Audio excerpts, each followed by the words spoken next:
a lot of this has to do with questions of strategic approaches to solving the problem. Different people are definitely doing it differently. A lot of my collaborators look at it from the point of view of principles or design, but strategy is my gig. So what I look at it is say, okay, for us to have any chance of pulling this thing off, we need to be able to tap into forces of their own nature, under their own intrinsic dynamics, are already growing rapidly and also have exponential potential.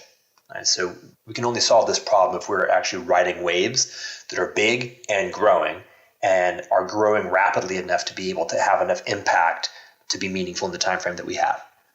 Hence my interest in the blockchain space.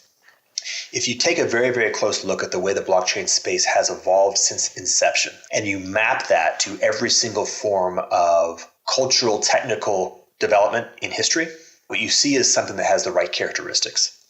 It's very bottoms up. There was a single intense moment of top-down design at the creation of the first Satoshi white paper. Almost all of the activity after that has been autochthonous, bottoms-up, self-organizing. It has solved problems that are extraordinarily difficult. It's astounding the degree to which, say, Bitcoin is actually really solving problems of doing money on a global basis, in spite of the fact that that idea, that concept is at the absolute dead center of the totality of game A, and that even something, say, as intense as PayPal barely even got off the starting blocks. Now, I'd say that Bitcoin right now is about 100 times more effective than PayPal has ever been, using an entirely new modality of coordination and thinking. And then if I look at the arc, the number of people who are attending to it, the amount of energy they're putting into it, and the growth rate, both in terms of capacity and potential, is growing at a hyper-exponential rate.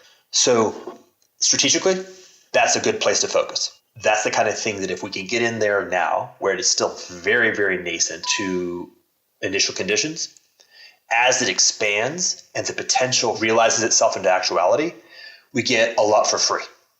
We get to be designing now when something is very, very small, relatively, and that whatever things happen in terms of how we design it, those get carried through as it expands, and that creates a whole bunch of ramifying consequences down the road.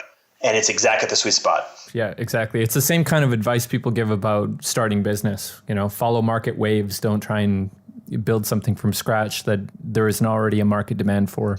Yeah, that's right. That's one. And then the other one is, be very, very mindful about the fundamentals of what you're doing, like the founder's effect, because a lot of what gets baked in the beginning when you're building something is going to be what it grows into. So Google is what it is now because of the specific kind of mindfulness, particularly that Larry and Sergey put into it during the first 5 or 6 years. By the time Eric got involved, Google largely was what it was going to be. And once something like that has reached a certain level of intrinsic momentum, you're not going to change it. So you've got both. On the one hand, catch a wave that is going on its own. And on the other hand, be very mindful about the things that are the most fundamental and get that right, and then allow that to become the thing that generates the rest. So the fact that the blockchain space is right now smack dab in the middle of its own self-awareness of the necessity of solving the problem of decentralized governance is one of the best things happening in the world.